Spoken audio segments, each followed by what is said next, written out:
Hey everybody, welcome to Critical Q&A number 460. I think we've answered a few questions over the years here. So welcome to my show for Sunday, the 14th of July, in the year of our Lord 2024, and may you live in interesting times. You know, I saw a couple memes in the last 24 hours about how people are wishing and yearning for less interesting times. Why is it that we have to live through significant historic events? You know, just because. You know, there's times we've had... the way I see it, and I'm just going to comment on this real fast, just because obviously for anybody in the future who's looking back at this time period, in the last 24 hours there was an assassination attempt against the guy running for president, Donald Trump, and that was not good. There's no metric on which that is a good thing. That is nothing but bad news for either side, for any side, for any reason. There's just nothing good about that. Let's go ahead and flip over to the chat so we get you guys up on the screen as well here. Yeah, if it ain't history, it ain't happening. That's for sure. Okay, now it is over 100 degrees here, by the way, just to segue over to something a little more mundane for a moment while people get on board here today. We have had record-setting temperatures this week here in Denver. It has been triple digits, and it's real hot. We have AC units. We don't have central air here in this house that we're renting. So I've got a window unit here running right now, and we have a unit in the house and another one for the bedroom, because last night was, we don't have one in our bedroom. It's been really something heat-wise, and apparently this is something to get used to. These temperatures are not particularly going away. This is welcome to your climate change. That apparently is the deal, and so here we are. Now it's happening. The change is occurring in a way that everybody can see and feel and experience. And if anybody out there was doubting what's going on, well, the insurance companies certainly aren't among the doubters. And if you see it, that's an industry to watch if you want to know where things are really going. Because homeowners insurance and such things are being canceled, or the price is going into the stratosphere right now in places like Florida or coastal regions. That's only going to get worse as I see it. Yeah, it's pretty bad. 97 in Jersey. Wow. Benson does not particularly like the hot weather. We're going to have to get him a haircut again here in the next couple of weeks. But anyway, yeah. Hey, listen, by the way, I have not really been asking for or putting out on during my streams or anything in a very long time. Hey, super chat, right? But I do want to throw out there that if you want to super chat me, it's okay. I'm okay with that. I'd be completely fine with receiving support in that direction. Now let's go ahead and get the Q&A box going, because I've been so into yapping at you here that I have not actually started the Q&A box. So let's get that going. Please put your questions under this comment. Start Q&A.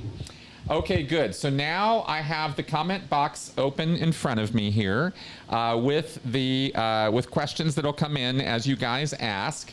And is Benson the Commodore of the Q&A episodes? Yeah, pretty much. I'd say Benson is our mascot, wouldn't you? I'd say that.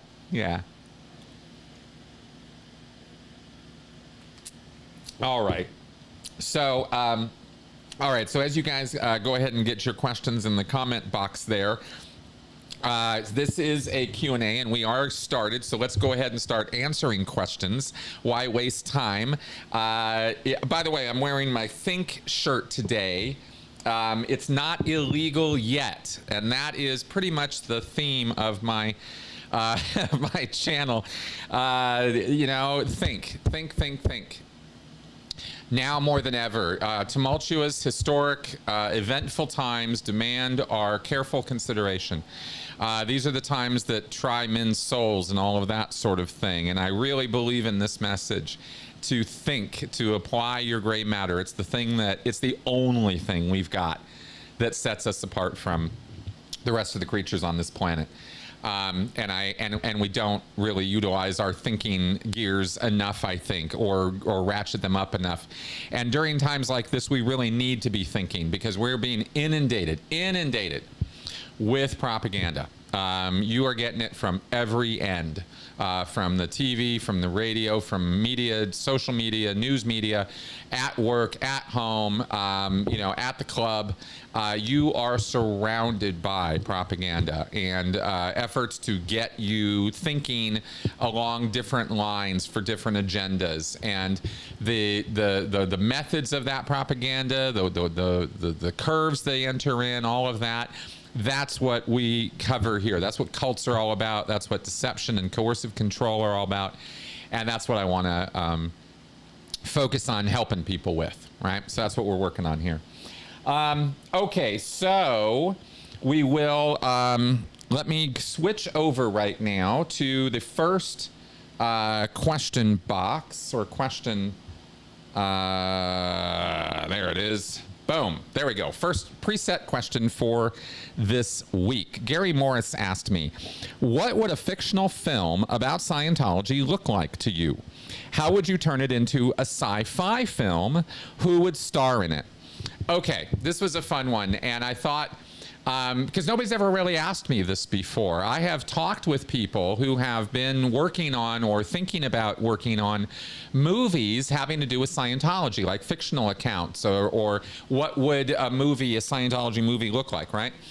And I think obviously your best bet would be to like a personal story, a fictional story of following somebody, getting recruited in, or perhaps dual stories of somebody getting recruited in as a first gen, while concurrently you have a parallel storyline of somebody who is being raised in it. Wouldn't that be interesting if you could follow that development and those characters, and perhaps they come together at some point as twins or a couple or relationship of some kind? Staff, Sea Org, you know, moving on up the levels. You could have a very interesting, very dramatic, and very, very interesting show built up around the story arc of entering into, going all in on, starting to wake up from, and then escaping from Scientology. There is definitely a dramatic story arc there, you know, hero's journey, all of that. You could absolutely do that. Or like I said, do two parallel stories in tandem, right? That would be very, very interesting. And it would almost write itself, you know, with the way things would roll out. But the question here about how would you, I love this question, Gary. I love this question. How would you turn it into a sci-fi film?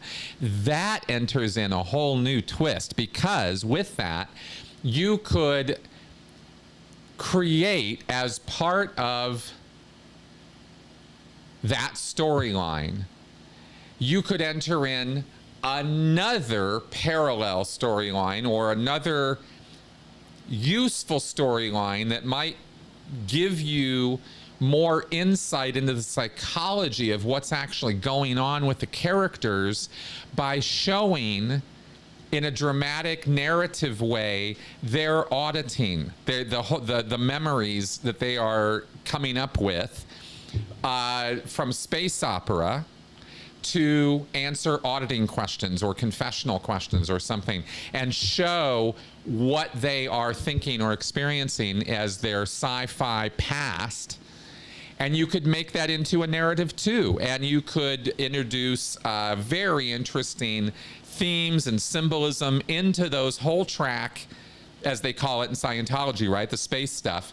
you could enter in some themes and symbolism or whatever into that would advance the storyline as well and show the indoctrination or aspects of it.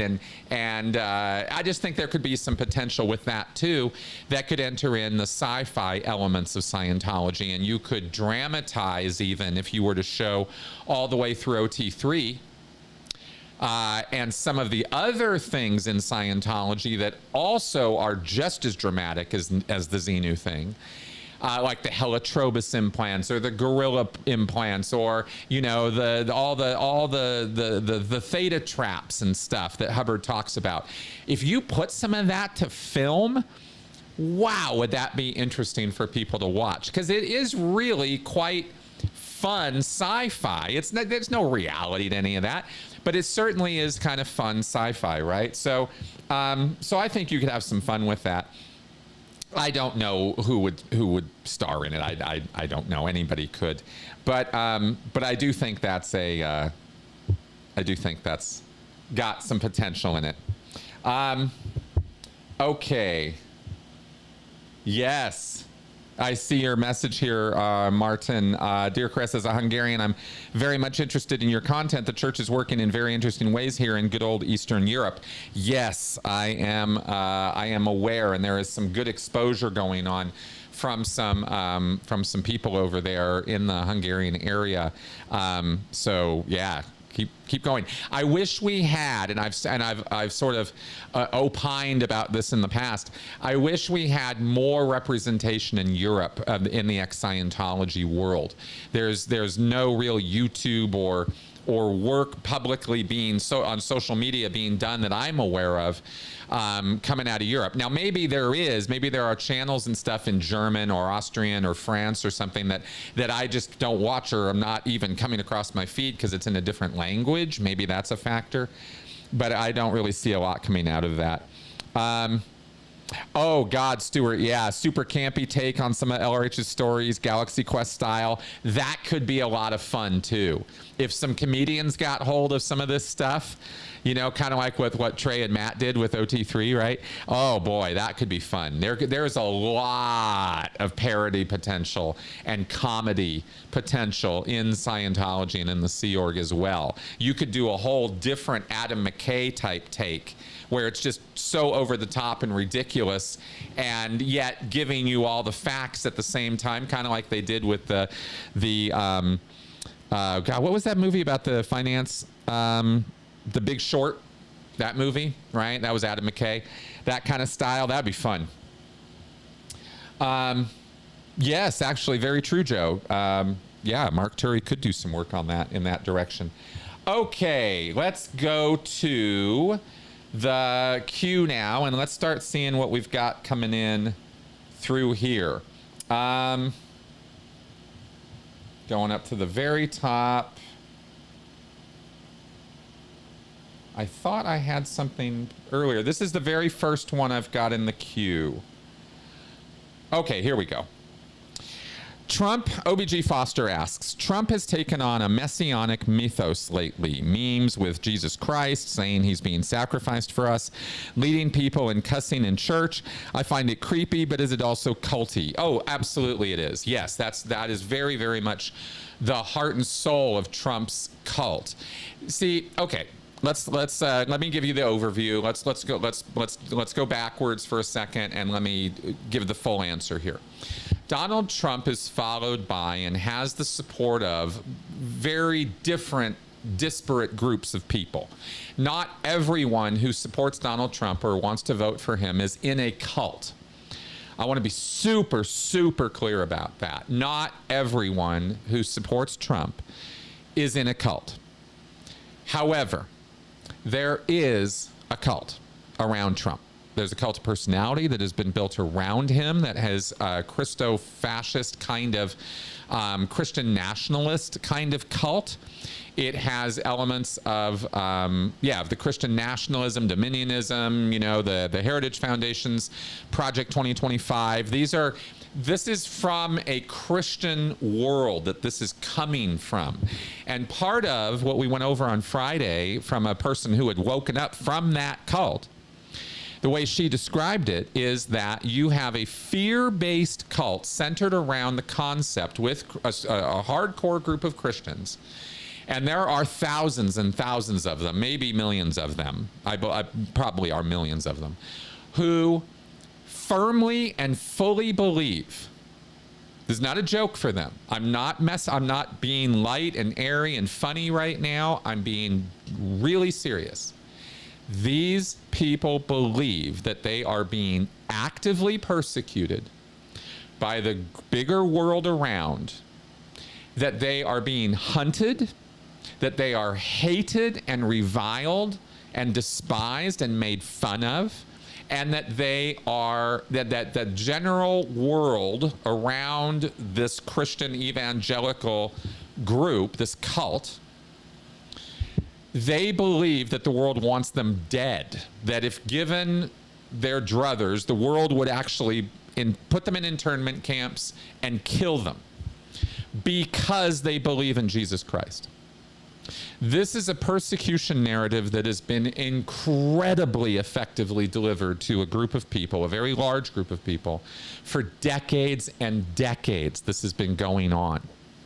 And they believe it. This is multi-generational. People are raised with this belief system, that they are persecuted Christians, that Bibles are books that people want to ban, that they want to see them dead, okay? They feel hunted, they feel persecuted. When you have a group of people who feel that way, and by the way, Scientologists tend to feel that way too. Cultists in general tend to feel that way. It's all part of the us versus them aspect of being in a cult. And they go very black and white in their thinking. It's us and it's them. It's, you know, we're good, we're the white, they're the black, they're bad. Good, bad, right? The endless fight and struggle against Satan and all of that. So, this is a very real thing in America. This has been catered to and sort of what's the word? Fostered, tended to this whole worldview. There are think tanks like the Heritage Foundation who have been doing nothing but fomenting this view and creating public policy, writing legislation and policy, enacting laws and rules and regulations as though this is the world that is real, that the Christian persecution narrative is real, and this is a war, and we have to be on a war footing, and you have a bunch of people who are kind of stuck in a kind of unsettled, fervent, fight or flight kind of feeling. They're always on edge. They're always feeling like, society is against them and everybody's against them. And you get this kind of paranoia that develops from that. I know. I was in Scientology and the Sea Org for many, many years. We had the exact same thing going on. And it was part of what drove my feeling of being on a mission, right? That mission feeling as a cult member was, very much driven by that. So,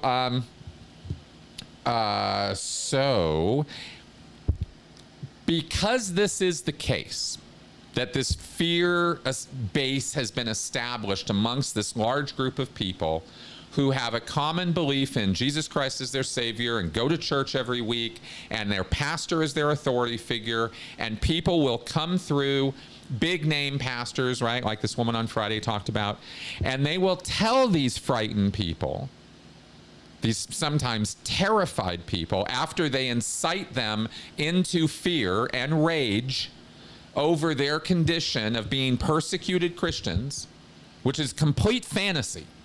There is no persecution of Christians going on in this country.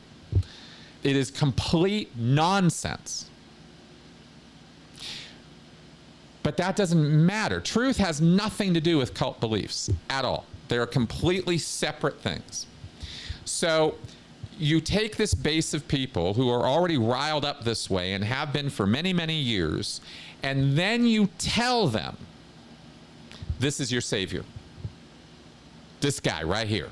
This sinning, hateful, bigoted, racist, rapist is your savior. And every single thing I just said, I can document. Every single thing I just said about Donald Trump is documented truth.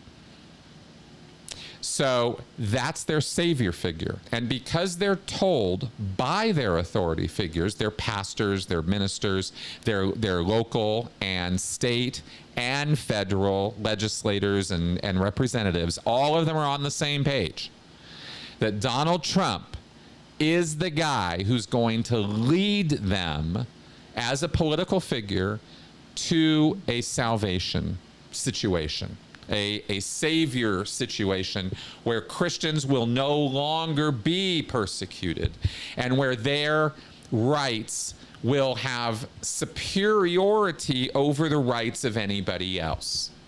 All those left-wing, libtard, queer, scumbag perverts get to go to the internment camps, which they've been trying to send us to. See, this is this whole us versus them thing, is they believe that it has to be them because they want to get us. And that's how you get people into a headspace where they are as hateful and bigoted and off the goddamn rails as these Trump cult supporters are. And that, if you're a Trump supporter watching me right now, you might not be in that cult. You might be going, what are you talking about? I'm not in a cult. Well, maybe you're not. Maybe you're part of the economic support system for Trump, which is all just about taxes and getting breaks on business taxes or personal taxes and stuff like that. Or maybe you're part of the upper economic sphere, which is all about Trump taxes and federal, regulations, lifting all of the federal regulations against business enterprises and things like that. Let's get rid of the EPA. Let's get rid of OSHA. Let's get rid of the FTC and the FCC and all these government regulatory bodies that are hampering our ability to do business, right? This kind of thing. So that's what we've got there, right? And you don't have to agree with me. Thanks, Chad. And Fabian. All right, cool. But this is my viewpoint about things. This is how I see it. So, yeah. And then we can get into the nonsense with foreign interference. Right, as Flylord just mentions there. China, Russia, et cetera, they have a very, very big vested interest in taking down the United States of America. And Donald Trump is the best way to go about doing that because the man is a poison pill. And he will destroy this country. Period, end of story. And I'm not going to hedge around about it or say it some other way or Chris is so partisan. No, Chris is a cult survivor who has learned firsthand what authoritarian control looks like. And I know what Donald Trump is. And I know the people around Donald Trump. They are evil, bad men who want to put people like me and people like my wife in internment camps and kill us. That's the truth. And I'm sorry that you don't necessarily agree with that, but that's how I see it. So that's kind of where I'm coming from on that. And that is why I think it is culty.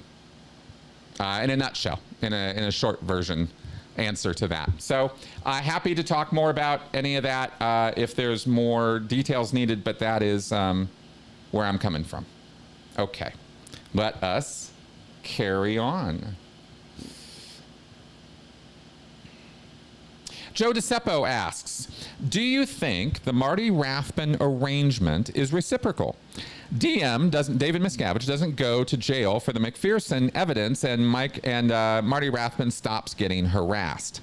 I don't think that it had to do with the Lisa McPherson case as to why Marty was suborned, you could say, right, or turned back to Scientology.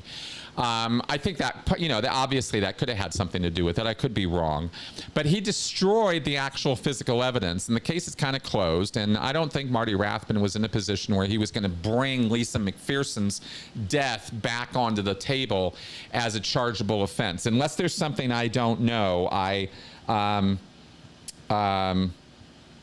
not sure you know, how that would be. But what I do think, and what the best guess as to what drove Marty to turn and betray all of us is his kid. They were adopting a kid. The story goes that he and his wife were adopting a kid, and there were potential problems or threats entered into that situation by the church, right? Who can make life very, very difficult for the former members. And we're very, very much doing that for Marty Rathbun.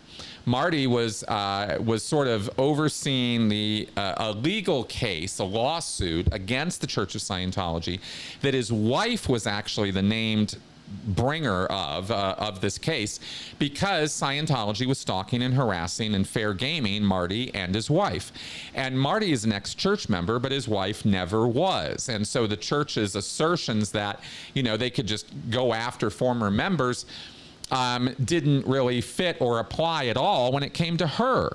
So there was no justification or reason. There isn't any way to go after former members, but the church had it in their twisted view that this was okay to do and had justified this. But Monique, Marty's wife, you know, she didn't deserve to be stalked and harassed for any sort of First Amendment reasons. And so make sure, by the way, that if you guys are asking me questions, that you get it into the question box. Otherwise, I can't really throw them up on the screen and answer them. I can see some of the comments in the comment box, but I'm not paying as much attention to them as I am to the question queue, okay? Okay, so as far as reciprocity, it's hard to say. I don't know. You know, do I think that it was reciprocal? Yes, I think Marty Rathbun agreed to get a payout. I think the church bought him off with money. And a release of any threatening actions towards Marty in adopting his kid or leading his life or whatever, as long as he shuts up and does what they want him to say and do, which is appear on video from time to time. I think he's done with that now, but we'll see. He can pop up every now and again in oddball ways, Marty can. But I think the church has him on retainer, so to speak. And I think they dish out money to him on a regular basis to keep him on a leash. Rather than give him one solid payout, they keep giving him money, and that keeps him dependent on them. If I were trying to take out Marty Rathbun and I was David Miscavige, that's how I would do it. That's why I think that that's probably how they're going about it. I could be so wrong in so many ways. Marty is not talking to anybody. And as far as I'm concerned, the man is walking scum of the earth. So I don't have any desire to talk to him anyway. He won't tell the truth, and nobody can trust anything that he has to say at this point anyway. Period. I mean, there's nothing Marty Rathbun can say that I can believe. So I don't know that we're ever going to find out what the truth is about his turn. But I believe that it was reciprocal. I don't think Marty just got threatened and walked away. I don't think he's that guy. But I do think that he's somebody who, as long as he's getting his, right, meaning money and being left alone to lead his life with Monique and his kid, he's happy with that arrangement. Right? And he can still walk tall and hold his head high and feel like he's, you know, got integrity and honor or something, which he has none of. Marty Rathbun has, those concepts are alien to him. But I think that's how he lives his life. That's totally just my take on that. I don't have good things to say about Marty Rathbun, and I don't think I ever will. I get that I come across a little mean about that, and I don't really care. Marty Rathbun screwed all of us. He really screwed us hard. I mean, I can't let me just say that the case that they were bringing against David Miscavige and against the Church of Scientology was a good, solid case. It was one of the best lawsuits against Scientology ever. And it was moving forward at breakneck speed, and it was actually working. It got all the way up to the point where David Miscavige was ordered by the court to submit a written deposition in response to questions from Marty's attorneys. That doesn't happen. That's never happened in any other lawsuit we've covered or I've ever talked about. That's how close he was getting to Miscavige. And it was only going to keep getting worse. They were only going to keep getting closer and closer to the seat of power because Marty understood how Scientology actually works. He lived it. He really knows where the bodies are buried. Like, for real. He's the one who buried them. So he was bringing it. And then he turned. He was turned. And that case vanished overnight. Marty screwed his lawyer team. They didn't get a penny for years of work that they did for him. He screwed them on purpose. And then he screwed the entire ex-Scientology community by then going and making videos trashing all of us. Me specifically, too. As well as Leah, Mike, Tony, Karen, all the prominent names in the ex-Scientology world at that time. Marty Rathbun went out of his way to trash. So he can suck a bag of dicks for the rest of his life, as far as I'm concerned. I am obscenely mad at Marty Rathbun to this day. That's my real take on Marty Rathbun, right? All the way down to the bottom of my feelings on the matter. So, you know, he took the easy road, and I will never respect him for that. Okay. Oh, all right. That's cool. I would totally do that. Beyond Jehovah's Witnesses says here, on Mark Fisher Live recently, I asked if he and Janis Gillum Grady would interview you, and he said yes. I'd be happy to be interviewed by them. I have no problem with that. That'd be great. I have pretty dim views about independent Scientology, but I don't think Mark and Janis are independent Scientologists. You know, I think we have differing views about L. Ron Hubbard, and that's fine. We have different experiences of L. Ron Hubbard. So, you know, I'd be happy to talk with them about that. I really would. I think that'd be fun. Okay, so let's carry on with this. What is this now? Having trouble using the Q&A box. Oh, okay. I didn't realize you're having trouble with that, Charles. Okay, well, let's see here. You have a question about the survival rundown, what my experience was like. I didn't do the survival rundown, so I don't have an experience with that. I did the purification rundown. I did the Pro TRs course, which is the heavy duty TRs course. That was the first course I ever did in Scientology.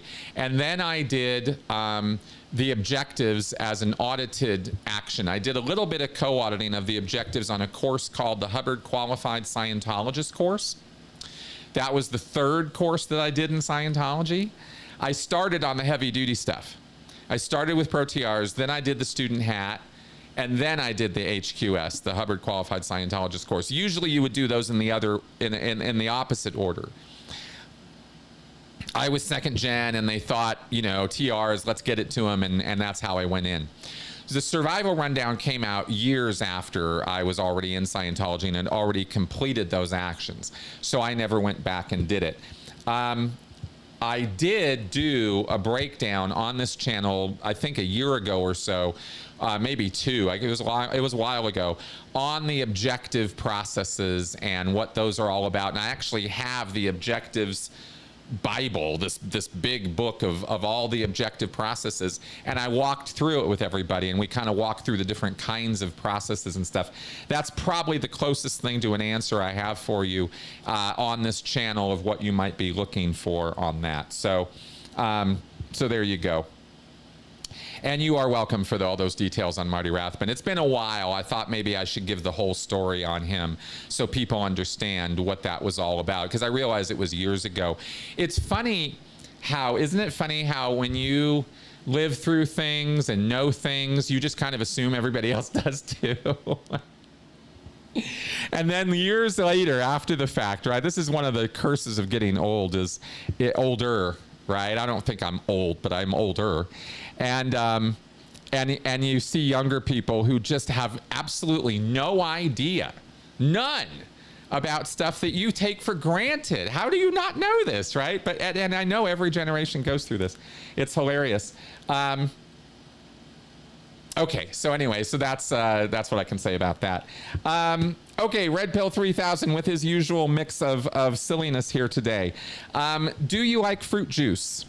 He asks me. Yes, I do. I love fruit juice. I drink Kool-Aid all the time. Fruit punch and grape and cherry and black cherry are my favorite flavors. And I get fruit juice all the time. Yeah. I drink, you guys see me drinking Coke all the time here. I'm about to do that. Thank you for your patience. Do you shop at thrift stores? Yes, I do. And so does my wife. We absolutely do. I've gotten some of my best clothes at thrift stores. You know, I got a Brooks Brothers suit that fit me perfectly at a thrift store for like 20 bucks one time. It was amazing. I think it was like a $500 suit or something. It was awesome. What do you think about fanny packs? I think that they have gone the way of the mullet, and thank God. And they'll probably make a comeback at some point, just like the mullet is. But yeah, that's what I think about those. Do you find blonde Asians off-putting? No, I don't. Any updates on the Leah Remini lawsuits? Watch my shows with Tony. That's where we do all those updates on the lawsuits. There is no new news right now that I'm aware of. Okay, so there you go. And Charles, you are welcome for that. Although really, I don't know. Some people seem to have a problem getting the questions in the queue. I hope we can figure that out, because I don't know why that is that way. I want to, because that way I can throw them up on the screen like this. Okay, Xion asks me, I heard recently that Tom Cruise's kids, Connor and Isabella, don't exist to his daughter Suri Noelle, who has cut off all contact with them. Did you know this, I guess? Did I hear this? No, I didn't hear this. But I don't know that they've ever been in touch. I mean, I don't know that Tom's kids, his adopted kids, Connor and Isabella, and Suri have ever met. I'm not aware of any connection that they've ever had. So, I mean, since Katie took off, right? So it would make sense to me that there would be a total cutoff there, because Katie was like, that we're done. Like, we're done. Like, she put steel walls in place, right? And Tom Cruise very much went along with that and was like, nope, we're done. We're Dunsville. So, yeah, just don't know. Don't know what's up with that. Okay. Let's see what we got here. Robert Tobias. After 50 plus years, can downtown Clearwater, Florida ever escape the grasp of the Church of Scientology?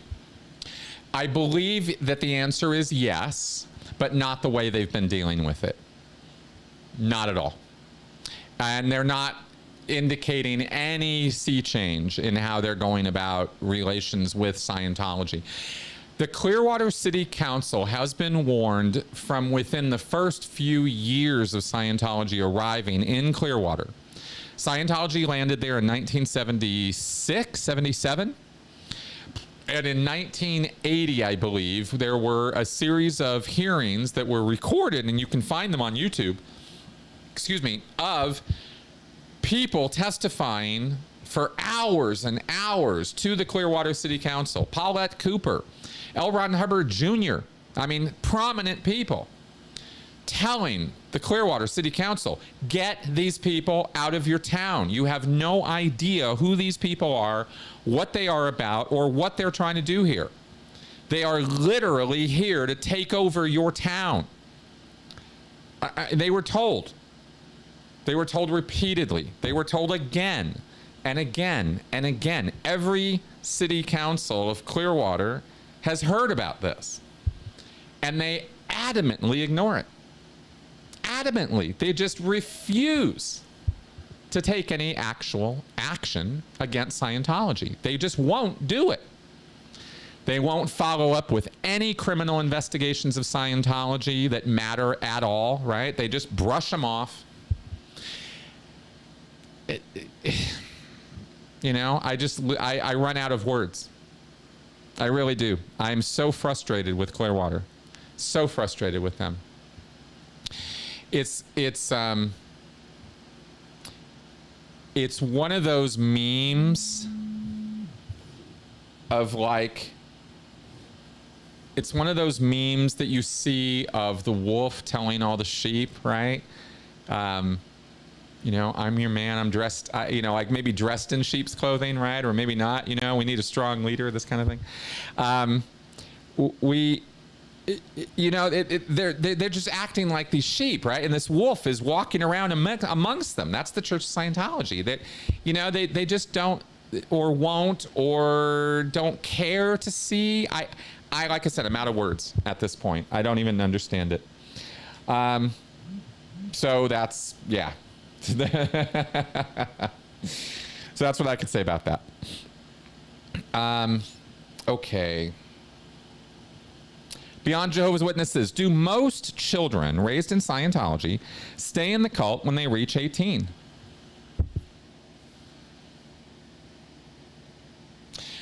The only answer I can give you is I don't know, to be honest. I don't have census figures here, so I can't tell you for sure. But given the fact that Scientology is a shrinking group, we know this to be true. There's no question about it. All you have to do is do your parking lot census on any organization of Scientology anywhere in the world, and you'll see very, very quickly, right, that they are not a thriving operation. So my assumption is that most of the second gens are leaving. Or are not carrying on enthusiastically. Maybe they're not openly leaving, but they're not really hep and with it and go for it when it comes to doing Scientology. And in fact, so many people I have talked to who have escaped or left or who I've worked with have told me that over the last many years, I've heard that the parents are paying for their Scientology bridges, that the kids aren't even going out and getting a job and doing it themselves, which is kind of how it used to be. You know, the whole exchange thing in Scientology and all that, you got to exchange for everything, and if you're not in exchange, you're out exchange, and you know, you're not going to get the benefits and all that.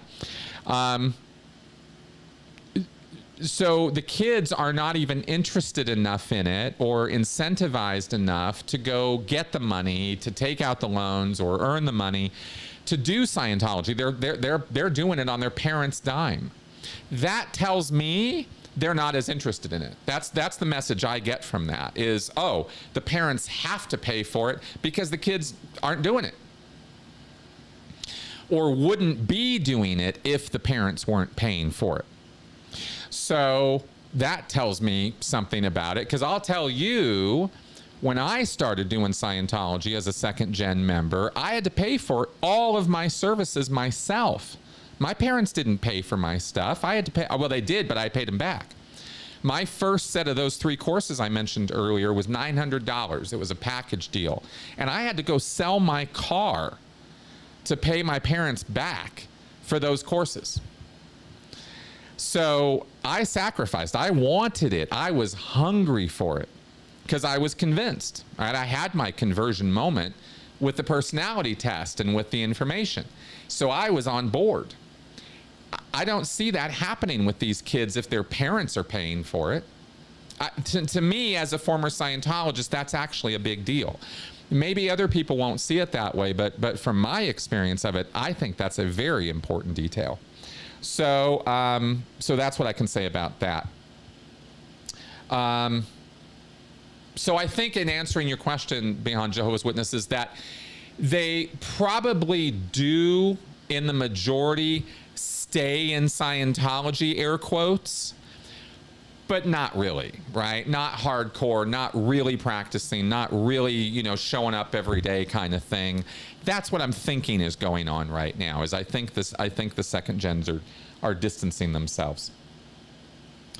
Okay, let's carry on here. Got some great questions coming in. Oh yes, this one in Kenya. Know anything about self-proclaimed pastor Paul Nthenge Mackenzie, the leader of a doomsday cult in Kenya, on trial on Monday on charges of terrorism over the deaths of more than 400 of his followers? Yes, I do know something about this from reporting on it back when I was doing my news show last year.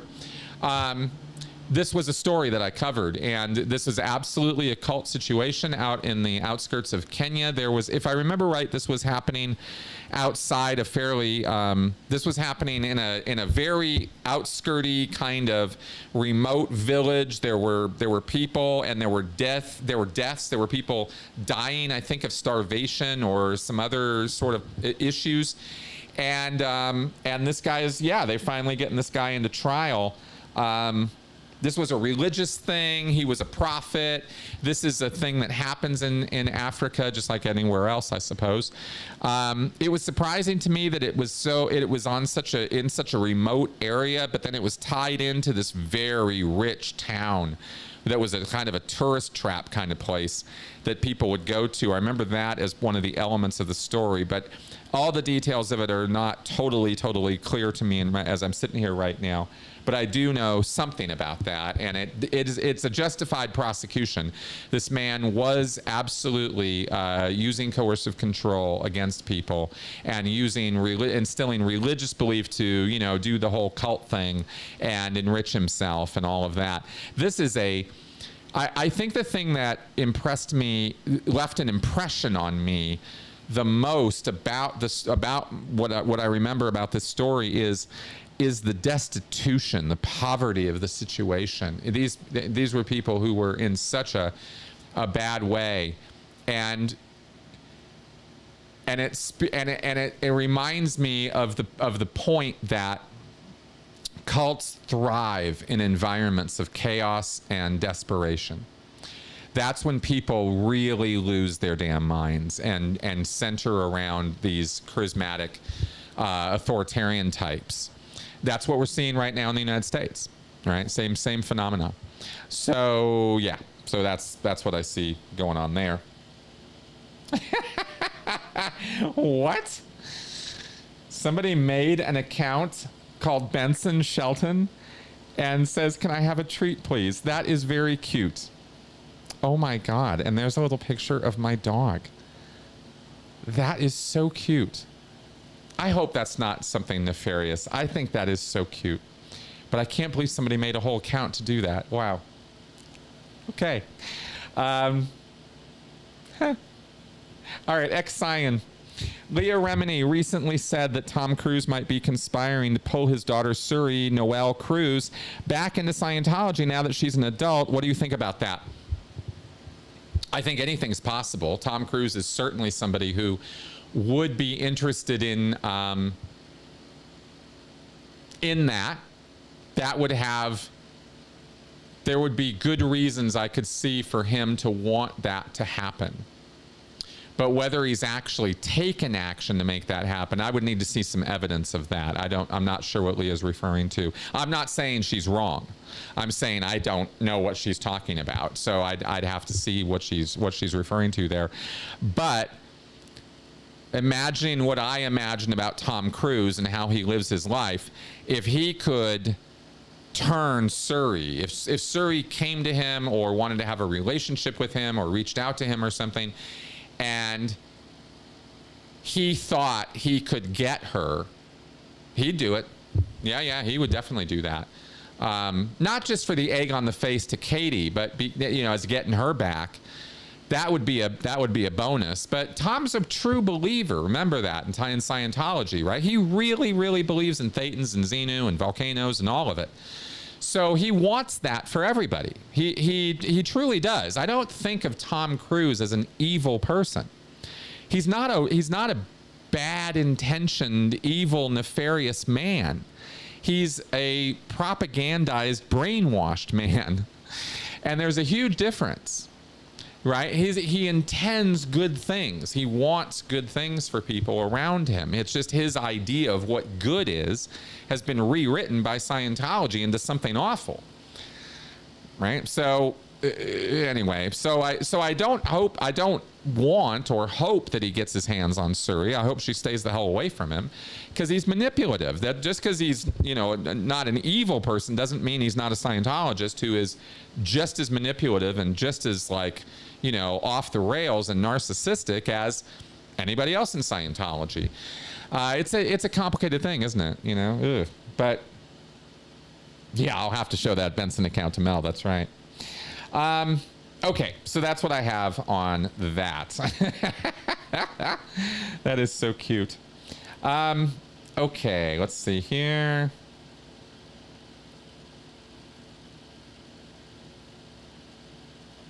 This is a great question. Thank you for asking me this, X-Cyan, because the answer is going to surprise you, I think. How come it seems that the culty radical extremists tend to attach themselves to the alt-right? It's not just the alt-right. Let's be honest for a moment, shall we? You know, I get people like earlier, some of the commenters who were, you know, Chris is so partisan and this kind of thing. Chris has opinions based on facts. We all do, of course. We all see ourselves that way.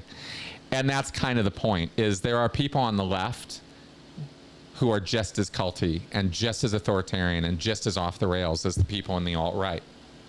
Now, the alt-right we talk about, as I understand it, when I'm talking about the alt-right, I mean the neo-Nazis, the KKK, the tan dressed, you know, tiki torch carrying Charlottesville, you know, the marchers, right? The people who are ride or die on race wars and on authoritarian measures to bring America to heal and get all the minorities out and get all the illegals out and all of this crap, right? This anti-human stance that is taken by these extremists is really nasty, and it's very evil stuff. The same thing exists on the left. We just don't talk about it or hear about it as much. But it does exist. There are people who are just as radical, just as off the rails, and just as murderous on the alt-left, you could say. But we don't talk about it much, mostly because, and I've come to this position slowly. It's taken me years to get my head around this, because I used to disagree with this idea, but it's become much more clear to me how real this is. When Europeans would tell me, and I'm sure you guys will relate, you're watching from across the pond right now, have told me very, very clearly, they said, Chris, look, you really got to understand something. You don't have a left in America. You have a right and you have a middle right, you know, a moderate right, which you call the left. But that's not really as left as people really go. Well, there are people who are as left as people really go in the United States, but they're very, very small groups of people, and they're not, you know, they don't have a lot of political power or clout. The alt-right does. And that's why we hear about them and have them rubbed in our face more often and have to deal with and listen to and hear about the extremism of the alt-right. It's because America is mostly a right-wing leaning country, as I have had it explained to me by people who have a bit of a bigger experience of the full political spectrum. I think Americans will probably disagree with this more than Europeans. I think Europeans will readily agree with me about this. They're the ones who keep telling me this. Yes, I'm sure that's true, Joe. She says, I think Chris is speaking a lot more moderately about the far right in the USA than many in Europe would. And Fabian says, that's so true, guys. I'm from Austin, and Democrats would be the extreme neoliberal right here. Right. So I get it. I get that.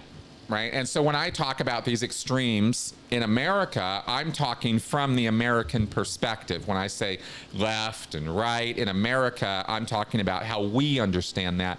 But I am aware of the fact that in the bigger, broader world, there are much more far left positions than what we tend to see here. Now, that all being said, as far as the reality of the United States, human beings, the reality of any spectrum of human beings, no matter how you want to group people, Doesn't matter, right? People who like cupcakes versus people who hate cupcakes, right? Boy Scouts, Girl Scouts, Screen Actors Guild, any group of people. You can plot the people in that group on a curve. Extremists over here, and the big average in the middle, which is most people, right? That whole bell curve thing.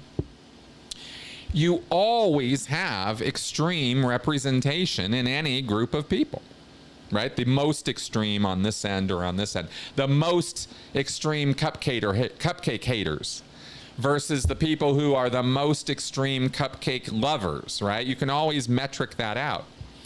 So when I get asked questions like, how come it seems like the culty radical extremists attach themselves to the alt-right, I have to say, no, there are just as culty people on the left, but your awareness of them is probably less because we are so hyper-focused here in the United States on the right-wing extremists. And rightfully so in our nation, they are the ones with the political clout and connections and power that are so damn disturbing. I have spoken at length, especially in summer 2020 during the BLM, Antifa riots. I spoke about Antifa critically, very, very critically, and Antifa is considered a far left group here in the United States. Antifa is the anti-fascist, right? And the American version of that are people who dress up in armor and go out on protests and demonstrations like they did in 2020 and engage in preemptive violence against right-wing, alt-right people, right? So it's kind of a clash of these extremists we were seeing back then. And I was highly critical of the violence happening from the left, because that's kind of more in my leaning direction, right? And I was like, yeah, I ain't down with this. And Antifa came after me, right, on social media just as hard as the alt-right has. And I've been at the receiving end of both ends of that, just on social media. I haven't had people come attack me in real life. But I express, my opinions that preemptive violence is wrong, and I get Antifa coming and, telling me that I'm a Nazi. Straight up. First time anybody ever called me a goddamn Nazi was when I was being critical of Antifa. So that was interesting. That was a fun experience. I had about 3 days of that on Twitter one time. That was fun. Yeah, the American Democrats are like the Canadian conservatives. Yeah, probably so.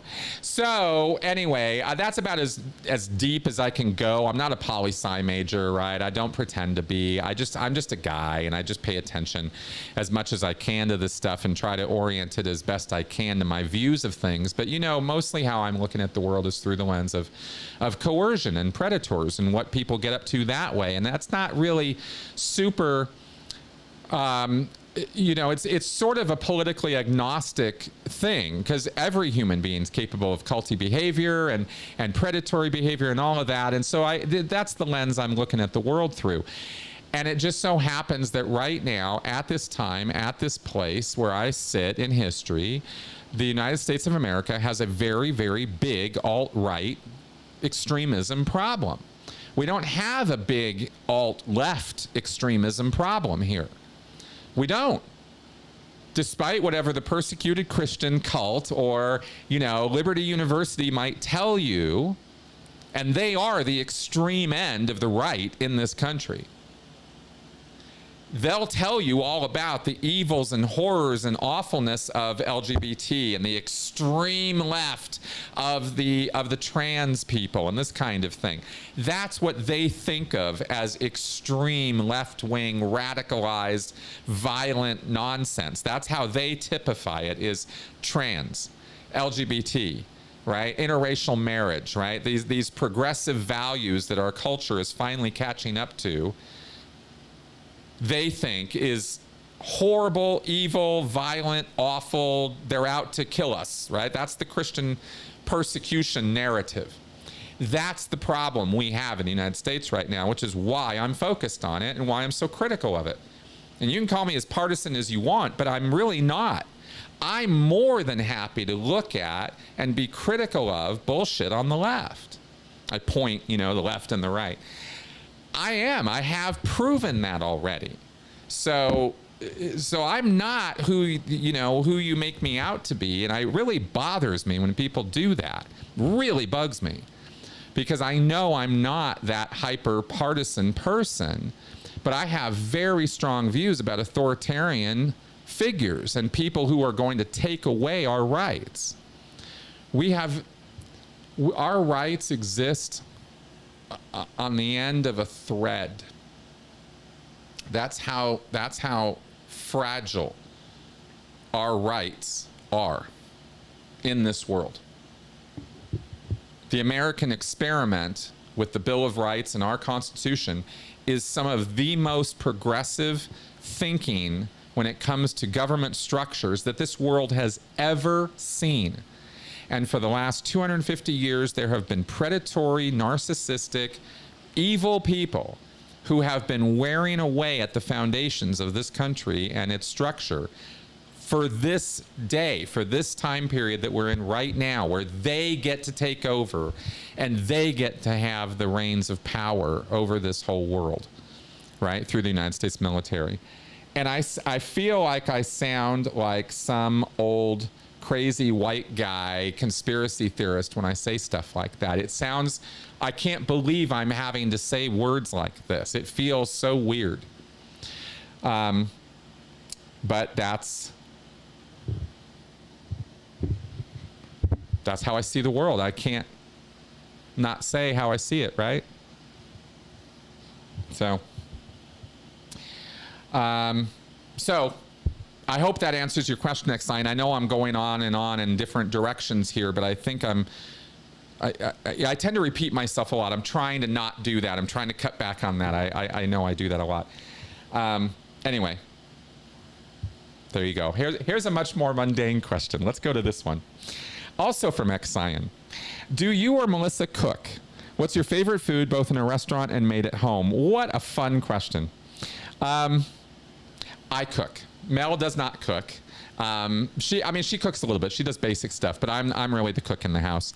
I love cooking, especially meats. I'm a big steak guy. I'm a big hamburger guy, and lots of different forms, not just burgers, but using hamburger meat for stuff. Chicken, pork, seafood, all of it, right? Shrimp, scallops, tilapia. I made some tilapia a couple weeks ago.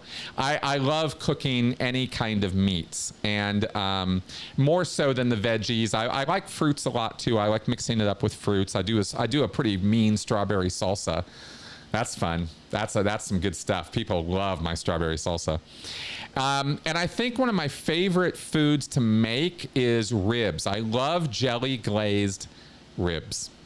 You get some grape or cherry or some fruity jelly, and you cook up the meat real good, and you slow cook it all day, right? You get it slow cooked so it's just fall off the bone, and then you have to get it onto the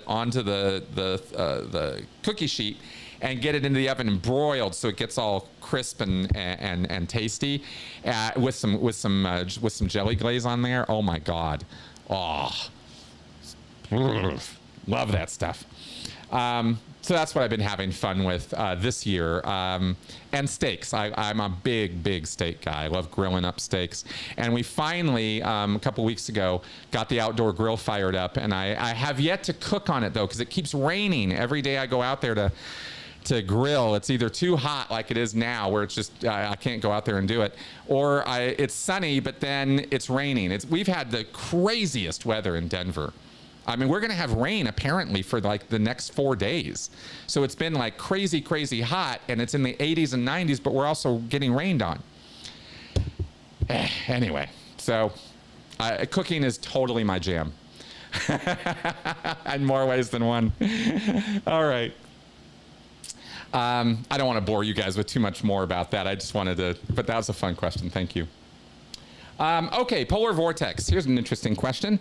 Does LRH meet the definition of a deity? If not, how would you classify him? Well, let's take a look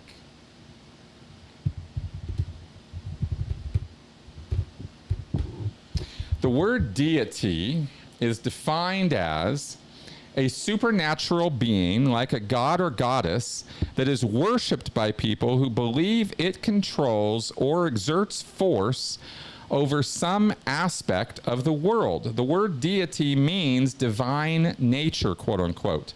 It was coined by St. Augustine, a theologian whose writings were very influential in the shaping of Western Christianity. It comes from the Latin word for God, deus, D-E-U-S. Yeah, okay, so that is, just to be clear on what question I'm answering here. I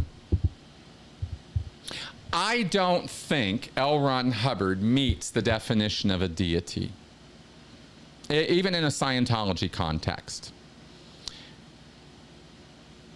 L. Ron Hubbard said that he was just a man, that he was not somebody to be worshipped.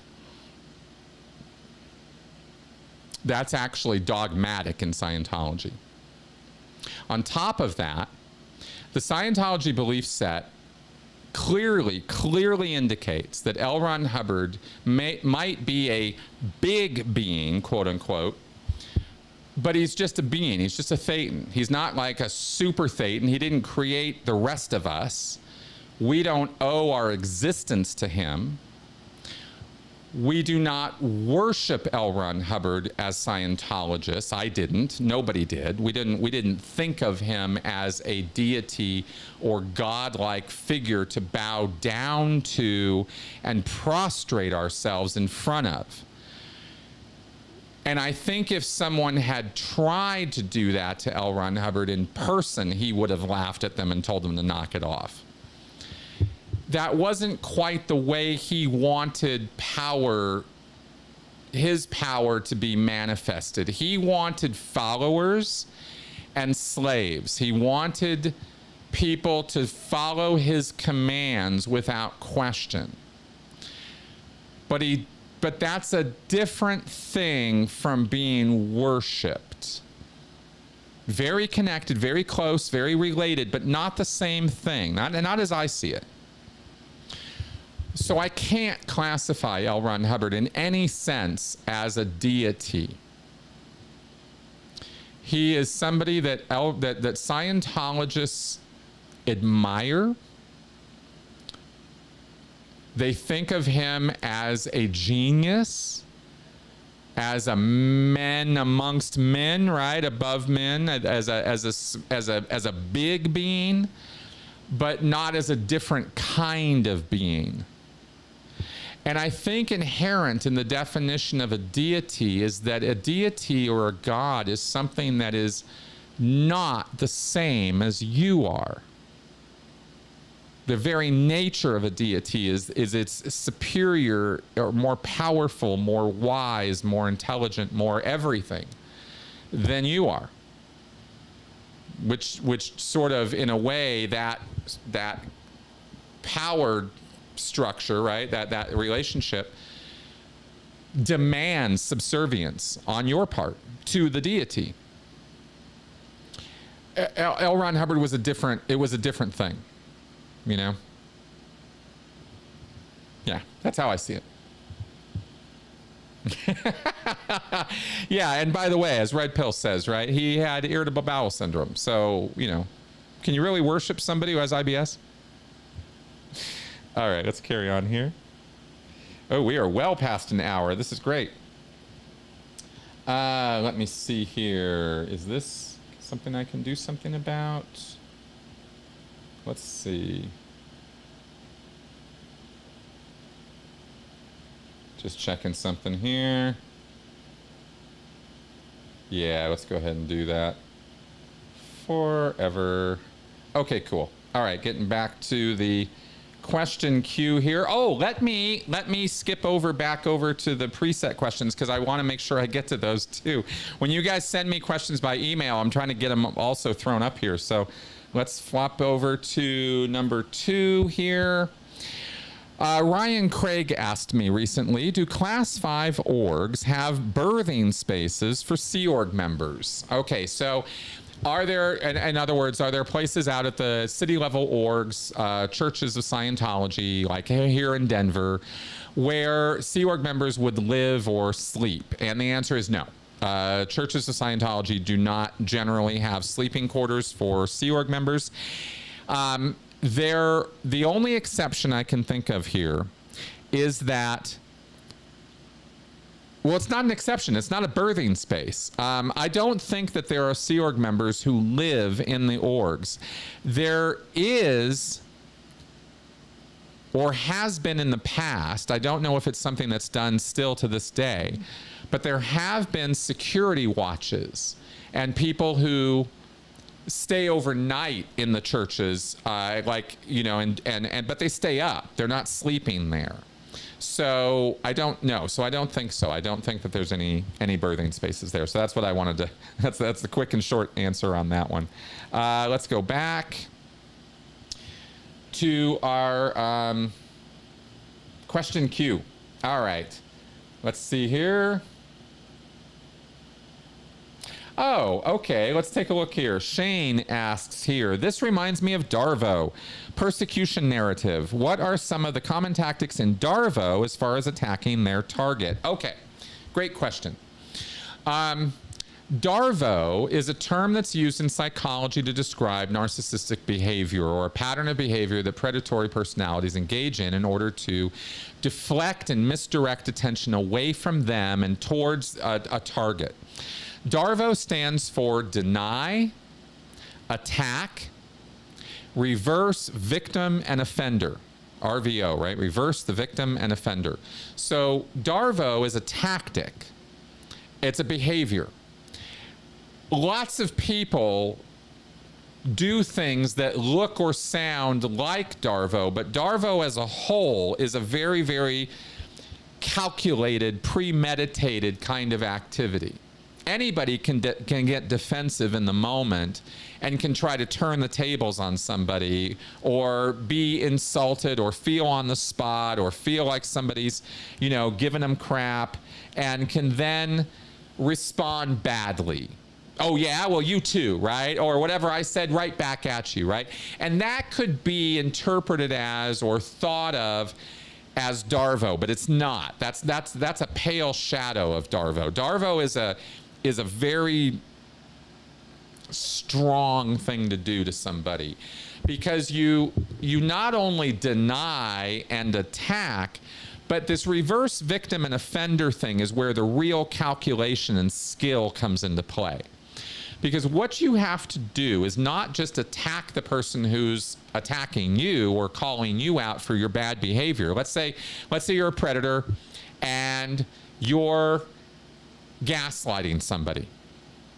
You're trying to, you know, tell them their reality isn't true and replace it with your own reality, and totally mess with their sense of their own reality, right? And this person's, you know, telling you, you know, no, you're gaslighting me. You're full of shit. I absolutely know what I know, or saw what I saw, or remember what I remember, and you're not going to tell me otherwise. And the predator will then engage in DARVO by saying, I'm not gaslighting you. How dare you say that? You're the one who's gaslighting me right now. And then here comes the reverse victim and offender. How dare you try to tell me that I'm the gaslighter here when you blop, blop, blop, blop, right? And here come these attacks. You know, you did this, and you did this, and you did this. And what they're really doing is reinforcing and doubling down on their gaslighting. The predator is, in doing this reverse victim and offender. They will make out that they are being victimized. They're being gaslit by you. How dare you accuse me of that? Right? Yeah, so that's how that works. A persecution narrative is a very different thing from that, as I see it. I'll separate these things now.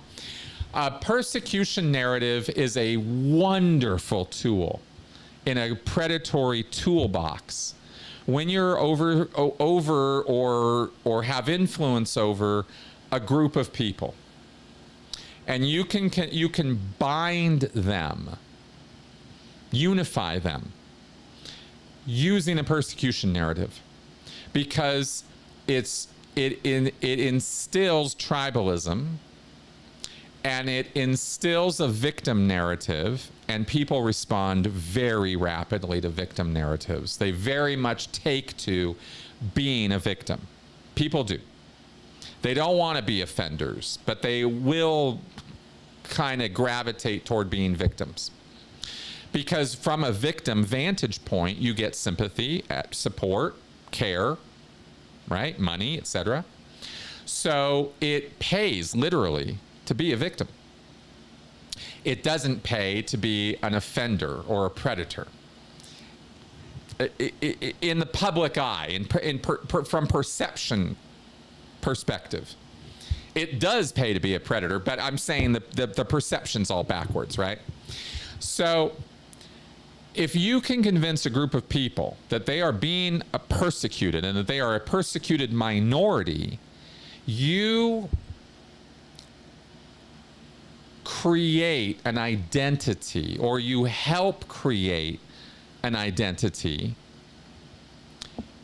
that they can align every fairy tale, morality play, movie, story that they've ever read or had anything to do with. They can align that narrative to their persecution narrative and be the hero of their own story. We are the victimized, preyed upon, mighty minority who are fighting for our rights. We are in an existential crisis. They are going to take us out. So we must band together, unify, and fight those bad guys out there. There is almost no faster way to create an us versus them dynamic in a group than introduce a persecution narrative. And that's why that exists in the evangelical world. That's also one very, very good reason why it exists in other culture war situations. The persecuted minority narrative has all kinds of power these days, and has for a very long time, but more now, I think, than maybe ever before. With social media and all that blowing things up the way things have blown up, and distortions being as broadly distorted as they are, right? And our psychology being the way that it is, we have an underdog psychology. We're all about supporting the minority. So even an oppressive majority can feed itself an oppressed minority narrative and believe it. Like these Christians. I mean, this is really nuts. It's such 1984 tactics. It's so backwards. The oppressive majority of people in this country, 75% of Americans are Christian. And they believe that, and not all 75% of them, a smaller percentage of that group of people believe that somehow they are the oppressed minority. That is genius. To be able to pull that kind of thing off in the face of the reality that we really live in is impressive. But it's not DARVO. So I just wanted to separate those two things out. It's a great question. All right, let's carry on here.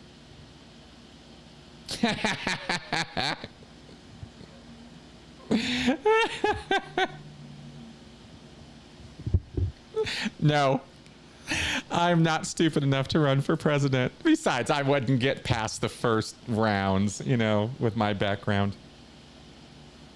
Okay, Fabian Andiel, can you try to influence the Headleys and Mike to do more lives? Sure. I can try to do that. Yes, I will try to do that. Charles Manson. Oh, good. You got your questions here in the box. Excellent. I'm glad you figured that out. Thank you. Hello, Chris. I met a Dianeticist the other day that worked for Bridge Publications. He was telling me about the survival rundown. He said he was getting a lot of gains. What's your perspective on it? Okay. Thanks, Charles. The survival rundown consists of study and then co-auditing of the objective processes of Scientology, right? it's sort of the new version of that old Hubbard Qualified Scientologist course that I was mentioning to you earlier in the show here that I did. And my take on it is that it is a low-level, heavy-duty indoctrination step in Scientology. It's one of the first, if not the first, key turnover steps where you change psychologically, where Scientology gets into your head at a deeper level than is easily recognizable or apparent. Because the objectives are straight up hypnotism and authoritarian control. It is control, and by that I mean that objective processes are enforced physical activities where your body is taken hold of and controlled against your will in some cases during a session to force you into a pattern of compliance. You become used to obeying. You are trained, conditioned, there's the word. You are being conditioned in the objective processes to comply. Without thinking. Just do it. When I tell you to do it, do it. And this is done for hours and hours and hours. That you are not allowed to just skip your way through la-di-da-di-da and get through the whole thing in 10 minutes and voice some cognitions, as they call them, some wins, and get out of it.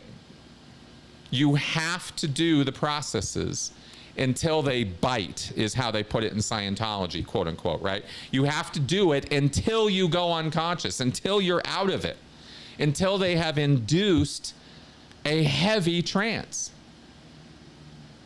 They interpret that in Scientology as the process is biting. It's having an effect on you.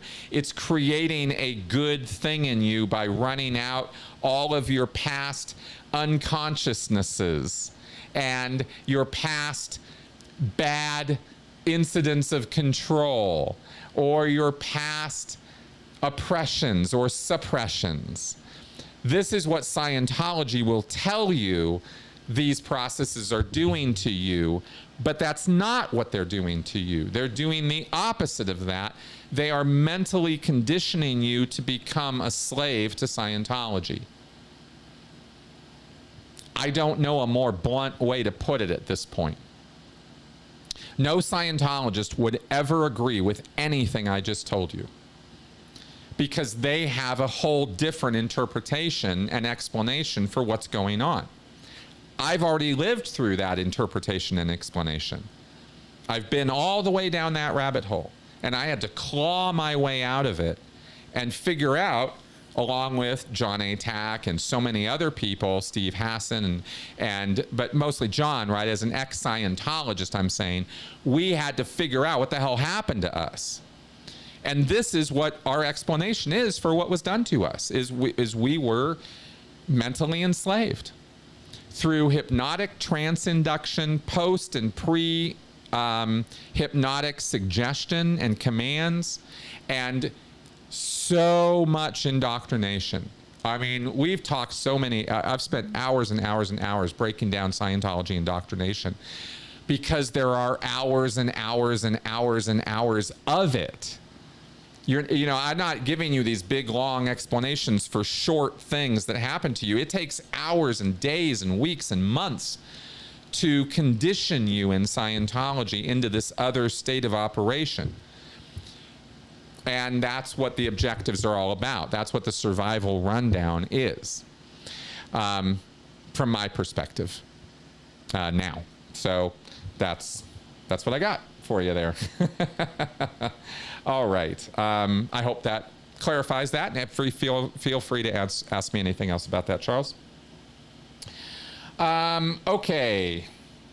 Let's see here. AT, why would Trump want to kill you? Donald Trump doesn't give a shit about me. He doesn't care about me or want to kill me personally. It's Trump's enablers and supporters who want to. See, I'm married to a bisexual woman. I am part of the LGBTQ community because of that connection. And the evangelical Christian fascists, which is a subset of the Christian nation here, and it's not even the majority of them. Okay, I hope I'm, God, I just keep clarifying and clarifying and clarifying myself. I hope I'm being clear that I'm not talking about every Christian in this country wants me dead or wants my wife dead, but some do. They've said it out loud. They've written policies about it. This Project 2025 seeks to take away the legal civil rights of the LGBTQ community. They don't want that community to exist.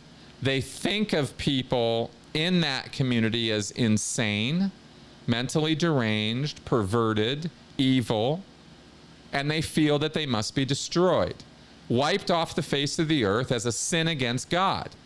I don't think this, they think this. Why do I know this? Because they say it out loud. And I believe them.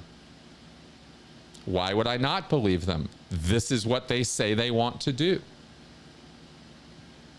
Would you believe a KKK member if he said to you, I want all black people dead in a race war? Would you believe him? Because they do. That is what the KKK wants. David Duke has not been shy about his aspirations and goals. No part of the people on the alt-right, whether we're dealing with the Proud Boys or any other group of these neo-Nazi folks, they're very, very clear about what they want. And so are the Christian fascists. They're very, very clear. There are papers written about this. You can go look it up. That's why I think this. So, that's why. Okay, let's carry on here. Where's my treats? Fabian Andiel, can Clearwater, Florida ever escape the grasp of Hulk Hogan? I don't know. I hope so. I don't like that guy too much either. That's funny. Okay, Miss Tara Green. Here's a new one. If a cult leaves and is in the free zone of a particular cult, but the free zone version of that cult is a major world religion, what can you do? Interesting question. Little broad for me, but because I'm not sure what you're referring to. Culty leaves and is in the free zone, particular cult, the free zone. I'm sorry, I don't necessarily. I don't think I understand the question. I'm trying to. It seemed like I understood it, but then I started thinking about it, and I'm like, I don't know what you're asking me. Could you please clarify that? Ask me that again in a different way so I can tackle that question. I'm interested in what you're trying to ask me here. Redpill 3000. More. Here's another set of questions here.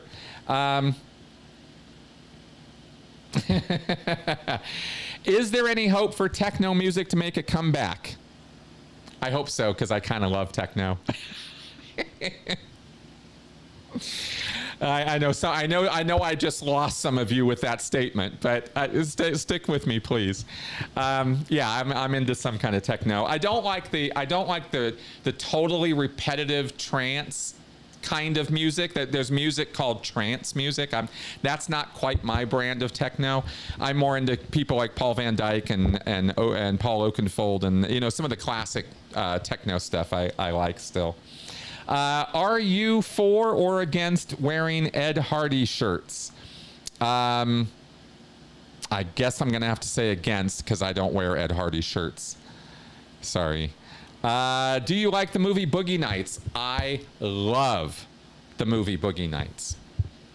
I think it's a great, great movie. I think Paul Thomas Anderson really brought it home with that one in so many ways. It is very insightful into human psychology and the dark edges of our society.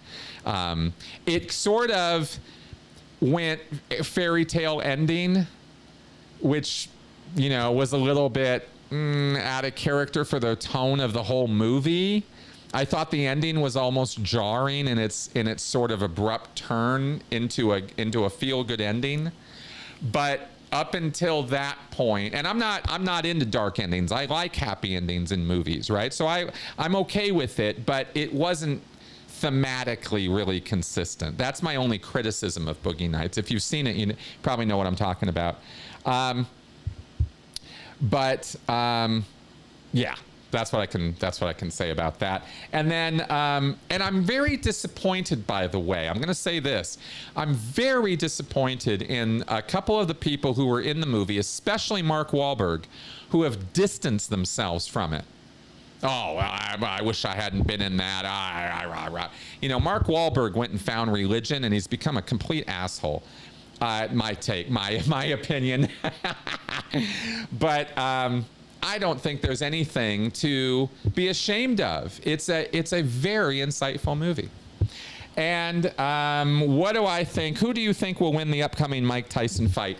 I hope Mike Tyson beats Paul's ass. That's what I hope. Logan Paul. I have seen Logan Paul in action right in front of me. He was at the Flat Earth Conference. Remember that years ago? Logan Paul was here in Denver at the Flat Earth Conference, and he trolled them. And he stood up on the stage and he claimed he was now a flat earther, and he did it solely for the clicks. He was totally trolling the flat earthers. You know, in retrospect, I thought that was a little funny, but I don't really respect that guy. I think he's a bit of a crim, and I would love to watch Mike Tyson beat him up. But you know, it's a boxing match. Who knows? We'll see. We'll see where it goes. But that's my hopes for that fight. Joe DeCeppo, I have a theory that religions trend over time towards a pantheon. If a religion has only one god or no god, the pantheon instead gets filled with prophets, saints, bodhisattvas, I hope I'm Bodhi, that's it, bodhisattvas, or others. Sorry for grossly mispronouncing that. Thoughts, you ask me. Okay. That's a really interesting point. I've not thought about that before. Let me think about that for a second. That's a good point.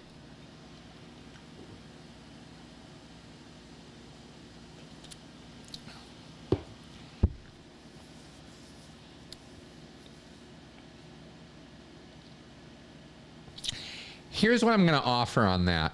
Here's where my mind goes. I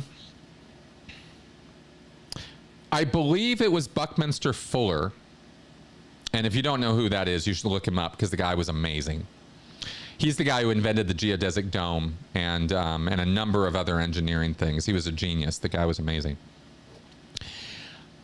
I believe it was him that was credited by L. Ron Hubbard in Scientology with the concept of a two-terminal universe. This is a very important fundamental concept in Scientology theory, but Hubbard credited it to Buckminster Fuller, which is why I still think about it and give it some credibility. This concept I'm about to talk about here.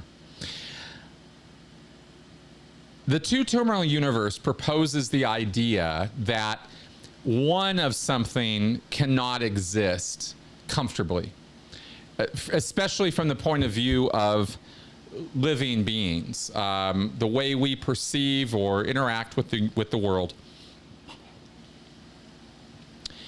If you only have one of a thing,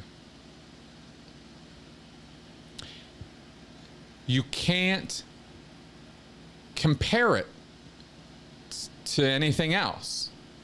There's nothing else to compare it to or contrast it with. So therefore, how do you think about this thing?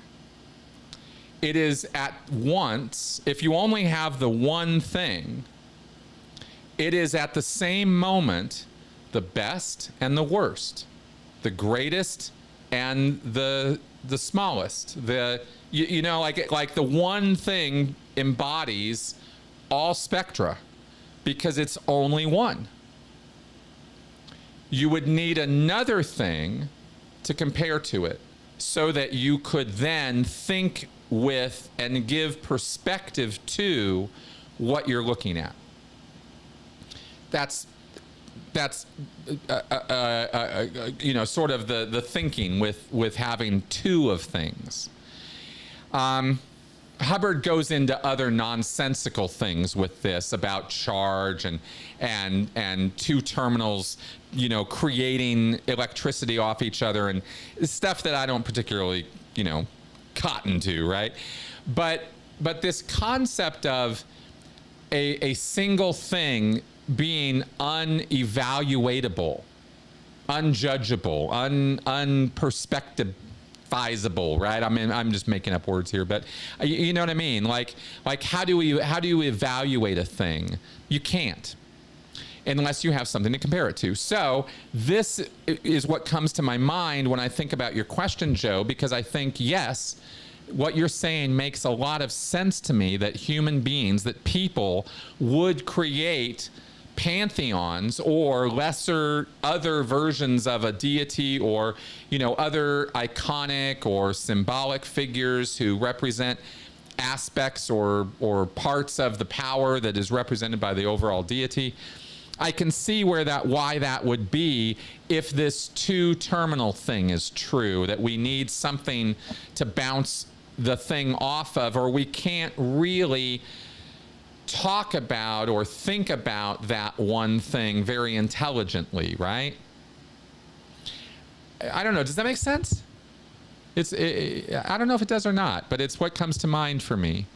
Is I think that's true. I think we do need two of things, or two things to think with, right? I don't know. It's an idea. Okay. Oh, we are getting close to the end here, which is good. Just a couple more questions. Oh, good. Tara clarified something here, but let's take up this first one here from Fabian.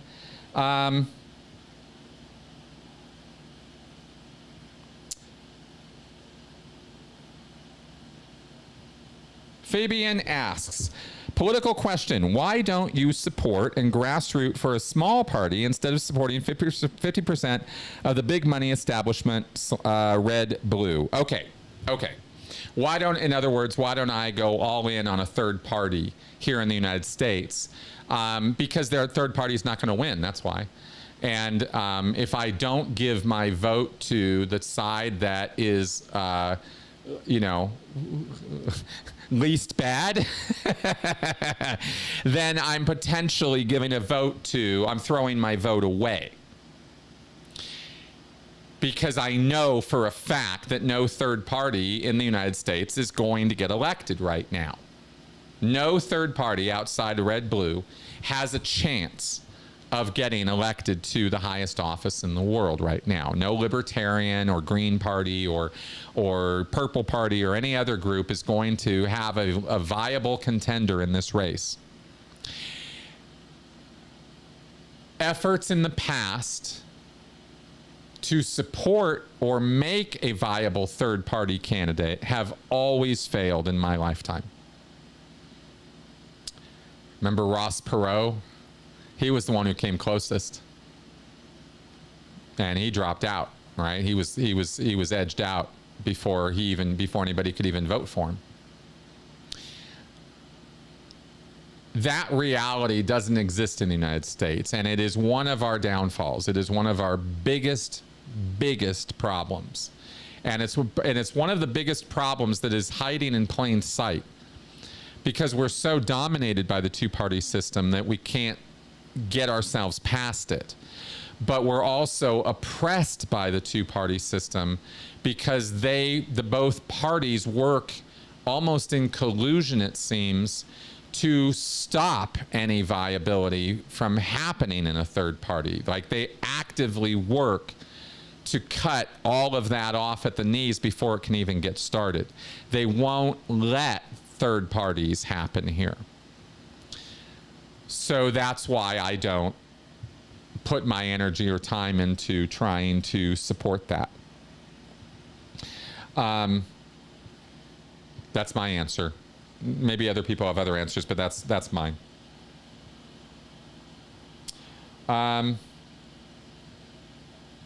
Fabian also asks, does every Scientology org have Sea Org members? Are the Sea Org members in Austria? Okay. No, not every Scientology organization has Sea Org members. The Sea Org is a group of people who run Scientology internationally. They manage it. They oversee the distribution of, and the creation and distribution of the materials of Scientology, the books and lectures. The Sea Org engages in all of the centralized dissemination and promotion of Scientology. And the Sea Org takes care of itself, right? It has its own facilities and functions to keep itself going, like a galley and ethics officers and berthing spaces and engineers and things like that. The Sea Org also runs the highest level service organizations of Scientology. So they're the custodians of the OT levels and the confidential materials. This means that the Sea Org runs the high-level churches of Scientology and the management organizations of Scientology. But they do not have Sea Org members in every Scientology organization, all the way down to the missions and the field groups and the orgs. Not all the city-level organizations, the churches, right, the Class 5 orgs, not all of them have Sea Org members. There are supposed to be upwards of 4 or 5 postings that happen at the city level churches that are supposed to be Sea Org members. Very rarely are all of those posts filled, and most of the time none of those posts are filled, or maybe 1 or 2 of them are. So you do have Sea Org representation at some city level churches, but not all of them. For example, there are no Sea Org members in Albuquerque. There are no Sea Org members, I believe, in last time I looked, there weren't any Sea Org members in Las Vegas. Don't know if there are any in Kansas. You know, Hawaii doesn't have any Sea Org members there. So there's, so there are churches that don't have any of that. Yeah. Okay, and Miss Tara Green comes back with, okay, person X leaves religious cult and joins Free Zone, but Free Zone of that cult is a major world religion. What can you do to help a person X sort their head out? Oh, okay, great. Got it now.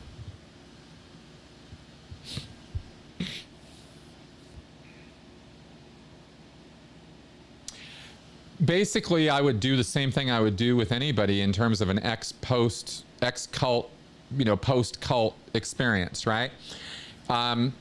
There's no formula for this. We're not there yet. We don't have any kind of like factory production line of step 1, step 2, step 3, and at the end of all the steps, the person's no longer a cult member and everything's fine. That roadmap doesn't really exist as a uniform set of steps that anybody can do. Okay, that being said, there are certain things that we do in the ex-cult world that have very good results for a lot of people. These things include education about cults, religion, mind control, coercive control, how this stuff works. Therapy, counseling, consultation, support, some kind of activity that a person can engage in where they can talk, where they can get stuff off their chest, where somebody will listen to them without evaluation or judgment or harsh criticism. This is a necessary, important thing for people. Post-cult. Some kind of support network, some kind of support system. Getting their feet back on the ground and taking charge of their own life. Getting a job, having a place to live, independent of other people, right? Having some independence. Having transportation, having the means to, be in charge of your own life as far as making enough wherewithal and having enough space and having your own living quarters, that your life is your own and you're the one making the decisions of your life as much as any of us can, of course, right? We all have to pay our taxes and go to work and do our things. But, within that framework, you're the one who's calling the shots. These 3 or 4 basic things are crucial, just key to any post-cult experience. And there's a lot of variation within those things, but I think you see what I'm saying here. Those are always the things you start with. No matter who you're talking about, no matter what cult they came out of, those things you want to cover. There's a lot of things you can educate on. There's a lot of things you can treat or give therapy towards or consult on, including, not only what is coercive control or what's a cult or whatever, but also emotions, critical thinking, trauma. What is this stuff? What are we talking about? And how does it apply to you and your situation? That's always the most crucial question. It's not just here's some information, but how does this apply to you and your life? And how can you use this information? Because I can teach somebody all about trauma, but that doesn't necessarily mean I know what to tell them to do to deal with their trauma. They kind of have to figure that out. And they're not alone in that, but their trauma is their trauma. Just because something worked for me, maybe I went and took a vacation, or I had a conversation, or I learned a particular thing, or I did something that that fixed something for me. That doesn't mean it's going to fix it for you. So I think education is really, really key, so as to enable the person, the ex-cult member, to figure out for themselves, okay, what do I need here? How do I go about this? And and part of this, in terms of the context of your question now with free zone and major world religion and stuff, is part of, I think, an invaluable and something that is required. I think it's required in a post-cult person that they take a step back from religion as a topic. Just step back and let's stop believing so hard for a minute. Let's just put that aside for a second. And let's just take a good, solid look at what religion is. And it's a lot of things. It's a lot of things. It meets almost every emotional need in one way or another. So let's take a look at that. What's good about it? What could be bad about it? What has been bad about it? What has been good about it? How does this touch your life? Good way, in a bad way, in an abusive way, in a helpful, beneficial way? Both? What's the balance? How has this manifested in your life? Before you go joining any group again, post-cult, this is the conversation I would be having with people post-cult, is, okay, before we go getting into anything again, do any cult hopping, as they say, let's just kind of put all that in a box for a second, put it on hold, and let's just learn some things first. Let's take a good, solid look at this. Let's read some books. Let's watch some things. Let's maybe go visit a few churches of different denominations, different styles. Let's go check out a Buddhist place versus a Jewish synagogue versus a Catholic church versus, the Baha'i or something. I mean, let's go around and look at some things. This is what I would be encouraging people in a post-cult environment or situation to be doing with themselves before they commit to anything new or different, right? This is my take on this. This is how I approach it, and I think that brings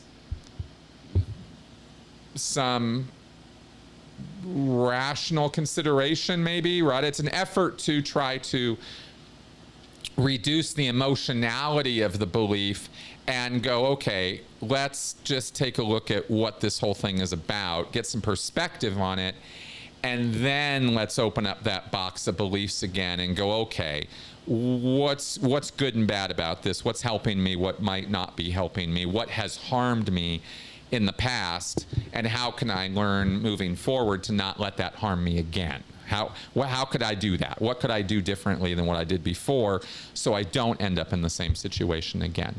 These are the questions that I'd be asking. So that's what I got for you. I hope that addresses your question in a way that makes sense. But that's what I got for you. Okay. And there we go. Okay, people.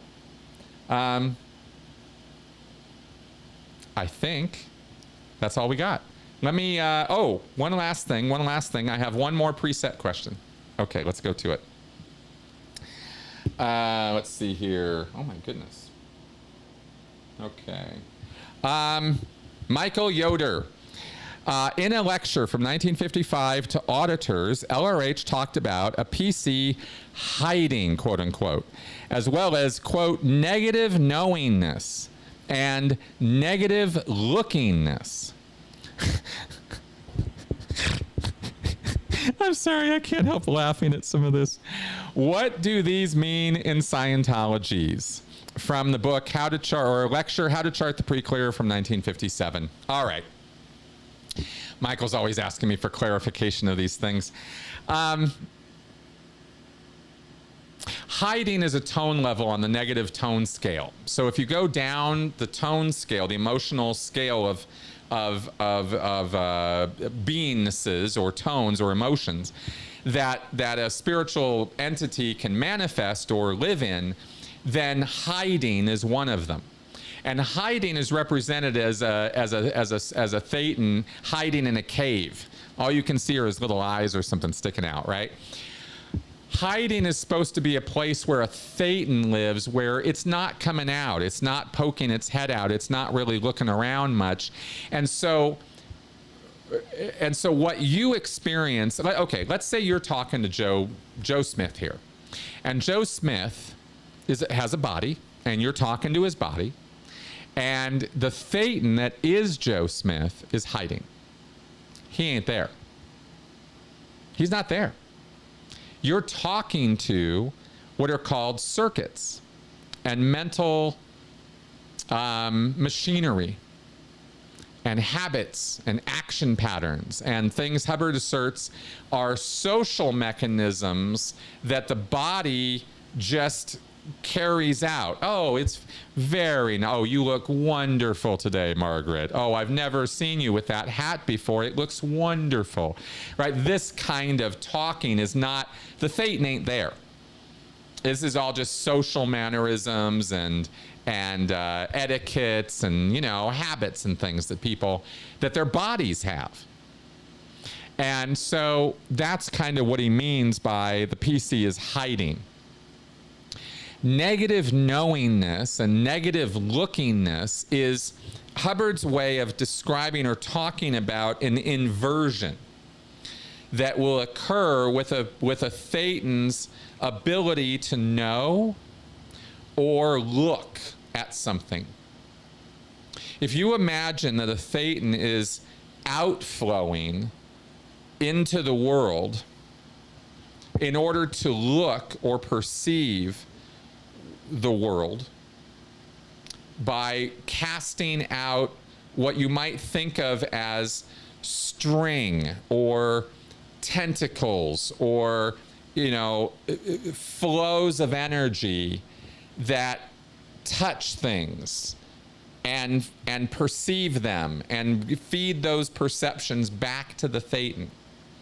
This is one way a Thetan perceives the universe around him, according to L. Ron Hubbard, is they put out flows and they, you know, it's like sonar, you know, boing, and it comes back, right? Hubbard says this is how it is. I'm not, you know, I'm not, I could make up better ideas than this, but this is Hubbard's ideas, okay? So negative knowingness or negative lookingness would be a Thetan is so bad off, Hubbard is asserting, that they're no longer able to outflow energy to perceive the universe. They can only inflow. It's negative. It's an inversion. They're looking inward when they're trying to know something or look at something. They can't really perceive. All they can perceive is inward at their own mental image pictures and sheets of energy and machinery and all the crap that's been installed there over all these millennia. Implants, all that kind of crap. So that's what he's talking about. In those terms. Yeah, that's, I really hope that's coming across. I really hope that communicates. I really tried my best there. So there you go.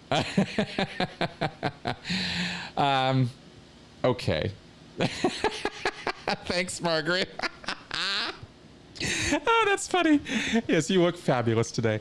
All right, guys. I think we are just about wrapped up here. Yeah, I've answered all the questions in the queue. We have gone for almost 2 straight hours. This is amazing. You guys are awesome. I want to again encourage any of you who might be in the mood to help support my channel to please do so. I could really use the support. Super chats, that kind of thing are awesome. PayPal's even more awesome, and Patreon is most awesome of all because that is, of course, recurring support for the channel. And of course, you can also contact me directly anytime you want. I am very easy to reach via my website, my social media. You know, AskChrisShelton@gmail.com. You can email me lots of different ways, and we can get in touch and perhaps do some consultation. If you would like some direct one-on-one with me, I'm more than happy to help. I love helping people. It's literally the thing that makes my entire world go round. And I'm told I'm pretty good at it. So I'm here to help you. And with that, I guess we'll wrap up today. You will see me with Tony tomorrow for Straight Up and Vertical, and let's see what this new week brings. I'm sure it will not be boring. I hope that we are at the beginning of better times, but you know, I'm eternally optimistic in the face of lots and lots of reasons not to be. This is kind of how I am, and I hope you are too. Let's carry on here, and let's hope that that things get better. All right, guys, thanks for coming around. Always a pleasure. Always fun talking with you. Bye-bye.